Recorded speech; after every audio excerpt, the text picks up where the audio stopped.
이어서 두 번째 이슈로 넘어가 보도록 하겠습니다. 대표님, 두 번째 이슈는 어디서 준비하셨습니까? 예.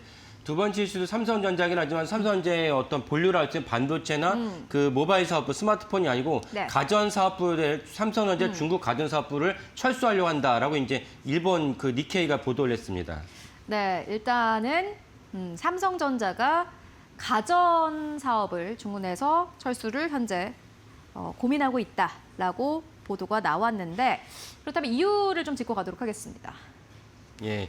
이유는 뭐 많은 분들이 전망하시고 이제 추정하시다시피 결국은 중국 내에서 삼성전자 가전을 팔기에는 경쟁력을 상실했다라는 것이 이제 그 전망과 추정입니다. 그 왜 그러냐? 중국의 어떤 가전 기업들이 예전과는 다르게 예전에 단지 그냥 싸구려로 가성비로만 밀어붙였는데 이제는 그렇지 않고 디자인도 좋아지고 이모저모로 많이 좋아졌습니다. 그래서 중국의 가전, TV나 냉장고나 에어컨 같은 것도 깜짝깜짝 놀랄 때가 있습니다. 그런 것을 갖다 삼성전자가 영향을 받다 보니까 삼성전자가 뭐 미국이라든지 그 유럽에서는 그나마 경쟁력을 유지할 수 있겠지만 하지만 중국 가전 기업들의 본토인 중국 내부에서는 사실 삼성전자가 자사의 어떤 가전을 갖다 판매하기는 좀 어렵다라고 판단을 했다는 것입니다. 완벽하게 이제 결정한 것은 아니지만 철수할 가능성이 높다라고 여겨집니다. 왜냐하면 해당 사실이 이미 2월 달부터 이렇게 스물스물 나왔기 때문에 그리고 니온 게이자이가 이렇게 보도를 했다는 것을 실질적으로 이제 삼성전자가 중국 내 가전 사업을 갖다 철수하기로 했다라고 보는 것이 옳을 것 같습니다. 근데 이거는 이제 좀 시장에서 어느 정도 예상했던 거죠?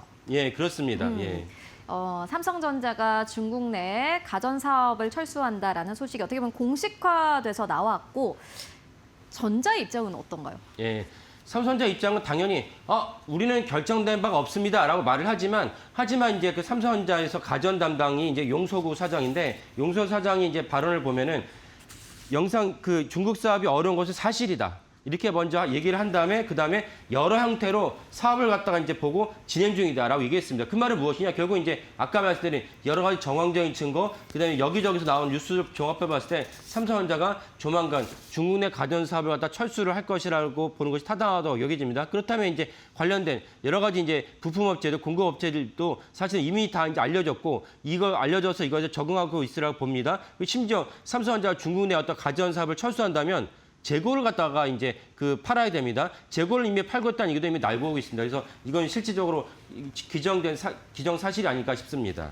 네, 삼성전자가 저는 또 이렇게 생각을 하는 게 어떻게 보면은 선택과 집중이 가능해지지 않을까 하는 생각도 드는데 어떻게 보세요? 예, 맞습니다. 그러니까 사실은 우리나라 기업들이 삼성전자, LG전자가 일본과 미국의 어떤 가전 기업들, 유럽의 가전 기업들을 쫓아가면서 그들이 이제는 가전 분야를 다 축소했죠. 예전 같으면 파나소닉이나 다른 기업들이 가전을 만들었지만 이제는 사실 가전은 이제 LG전자, 삼성전자가 주도를 하고 있습니다. 주도하고 있던 이 가전 분야를 갖다가 중국 기업들이 치고 올라오니까 어쩔 수 없이 LG전자, 삼성전자 입장에서도 다른 방식 전략을 갖다가 꾀해야 됩니다. 이런 꾀하는 그 일환 중에 하나가 삼성전자가 이제 중국 내 사업을 철수하기로 한 것이 있지만 하지만 다른 방식으로 가전 자체를 포기할 수 없는 그리고 가전에서도 고부가 가치의 가전이 있기 때문에 또 삼성전자 가장 강력한 강점을 할 수 있는 여전히 그 스마트폰 사업이 있기 때문에 스마트폰이 왜 중요하냐?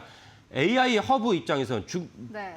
가정에서 여러 가지 AI 허브라는 것을 관점에서는 스마트폰이 중요하고 스마트폰과 그 여러 가지 냉장고, 에어컨, 세탁기를 다 연동해서 한다면은 그러면 이제 삼성전자는 여전히 경쟁력을 갖고 있기 때문에 중국 내에서는 철수했을지언정 유럽이나 미국에서는 여전히 그 가전 사업을 영위할 것으로 여겨집니다. 네, 중국 내에서의 이제 사실 중국 말씀하셨던 것처럼 또 중국도 가전 기술이 최근에 굉장히 좋아졌어요. 오히려 뭐 한국에서 중국 기업을 찾는 사람들도 있고. 예.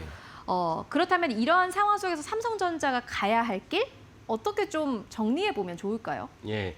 당연히 아까 봤을 때 그 전략적으로 이제 그 저부가 가치의 사업을 정리한 것이 맞겠지만 고부가 가치 사업에 대해서는 더 경쟁력을 늘려야 됩니다. 그러니까 기술 인재를 갖다 더 많이 확보를 해서 인재를 통해서 격차를 갖다가 계속 유지를 해야 되는 것이 삼성전자의 숙명이고 사실 삼성전자뿐만 아니라 모든 IT 기업의 숙명입니다. 한 6개월, 1년 잠깐 졸면은 언제 갑자기 뒤집힙니다. 삼성전자가 HBM 사태를 보면은 2019년도에 당시 이제 김기남 대표가 HBM 사업부를 갖다가 해체시켜버렸어요. 왜 해체시켰냐? 아니, 너네들한테 수년간 이제 돈을 주고 연구활동으로 이게 재원을 마련해줬지만 실제로 돈을 벌어오지 돈을 벌어는 게 없다. 이래서 2019년 말에 해체시켰어요. 그러고 나서 이제 불과 이제 2년도 안 돼가지고 HBM이 엄청난 꽃이 피우다 보니까 삼성전자가 HBM을 갖다가 하이닉스를 쫓아가는데 되게 버거워했습니다. 그래서 삼성전자가 HBM4는 이제 자기 납품한다 얘기했지만 저는 HBM4를 납품했을지언정 물량을 짤 것이다. 그래서 저는 HBM4의 삼성전자 비중이 15%라는 전망 이유도 그 때문입니다. 결국 삼성전자가 더 많은 R&D를 해야 되고 더 많은 인재를 갖다가 확보해야 됩니다. 하이닉스가 HBM4에서 꽃을 피울 수 있었던 이유가 무엇이냐? 헐벗고 굶주리던 시절에 2등 기업으로서 수능을 당하던 그 시절에도 R&D를 멈추지 않았거든요. R&D 비중이 계속 유지했습니다. 이 때문에 성공할 수 있었기 때문에 삼성전자가 이번에도 HBM에서 쓰라는 경험을 갖다가 더욱더 R&D를 갖다 투자한다는 것이 삼성전자 내부적으로 해야 될 입장인 것이고 왜 대외적으로 무엇이 필요하느냐? 삼성전자 기술 유출에서 신경 쓰면서 이번에도 많은 분들이 아시겠지만 중국의 창신 반도체가 10나노의 어떤 그 혁신을 이루는데 삼성전자 전직연구원에다 돈을 줘가지고 기술을 빼갔다는 것이 우리나라 법원에서 공식 확인됐습니다. 그렇다면 네. 삼성전자 해야 될 일이 무엇이냐? 기술 유출을 막아야 되는 동시에 기술 유출 확인됐을 때는 미국과 유럽에다가 제재를 해가지고 기술을 갖다가 도용한 해당 제품이 미국 시장과 유럽 시장에 진출하지 못하도록 하는 그 승소, 재판고도 사실 삼성전자 동시에 걸어야 됩니다. 이것을 삼성전자뿐만 아니라 우리나라 정부도 같이 협조를 해가지고 중국 기업에 응징을 하지 않으면은 중국 기업은 이렇게 계속 도모할 것이기 때문에 우리가 계속적으로 제어를 하겠다라고 말씀드립니다.